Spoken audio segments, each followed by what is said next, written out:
Comments like this makes me absolutely mortified.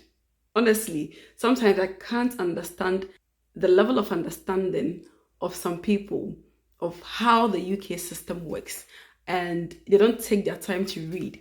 And I particularly captured this comment because this comment highlighted all the three key areas where people are blaming immigrants for taking control over. And because every statement that is made without evidence is going to be a fallacy with a hasty conclusion, we are going to come up with facts and figures. Oh, yes, facts and figures to debunk these things. I played this particular video to my British friend. Pay for people from another country to come and actually get free accommodation and free, their expenses paid. I mean, there's stuff in the press about getting mobile phones, but I don't know if that's true. But they're getting accommodation. And people here, there's not accommodation for people in the UK already. People are struggling. What I would also like to ask the government is, what is the long-term plan?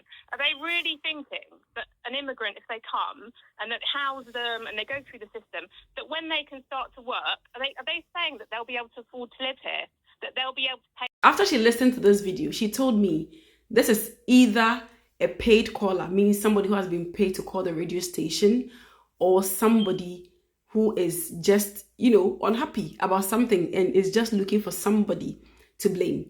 We are not saying that you are not entitled to what you are enjoying or what. Obviously, it is your country, and we actually do support that you have all the support and the attention that you need from your government. But one thing that we do not want is to accept, blame for something that is not right, and to instigate, that perception that you see every Black person and the first thing you're thinking about is that they are on credit, they are on benefits, they are living in free houses, they're living in free accommodation. When we have said time without number that no skilled worker is entitled to public fund, whether Black, purple, olive green, Indian, Asian, Chinese, nobody on a visa in UK is entitled to public funds. They don't have any support whatsoever from the government. And so I'm going to be presenting to you facts and figures from universal credit earners and from people who are actually living in council houses. When we talk about universal credit earners, these are people who receive benefits from the government. They are given some sort of incentives of money to top up. So some might be working, but because they are not working up to a certain number of hours, the government gives them money to meet up with their upkeep. According to gov.uk website, published in January 2025, the percentage of white people on universal credit is 76.2%. 76.2%. And the median age of these people is 38 years. The number of men on universal credit is 2.65 million. And the number of women on universal credit, 3.6 million. And these are white British, okay?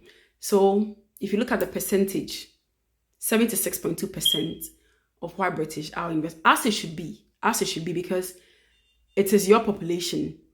But don't have an exaggerated feeling of self-importance, thinking that you are funding another person's lifestyle. I saw a video where a couple, very young couple who have bought their house, were celebrating the fact that they've bought a 5-bedroom house in UK. And somebody had the effrontery to write under the video that, of course, it is our money, our taxpayer, we the taxpayers' money. I mean, he's referring to himself. We the taxpayers' money that is funding you to buy this house. When this person doesn't even understand the principles of mortgage, they don't understand that this couple has used mortgage to buy their house. There are a lot of people now in the UK, migrants, who do not want to even rent houses. They are buying houses straight away to live in. So don't have that exaggerated feeling of self-importance, thinking that it is your money that is, funding somebody else's lifestyle. Now let's look at housing.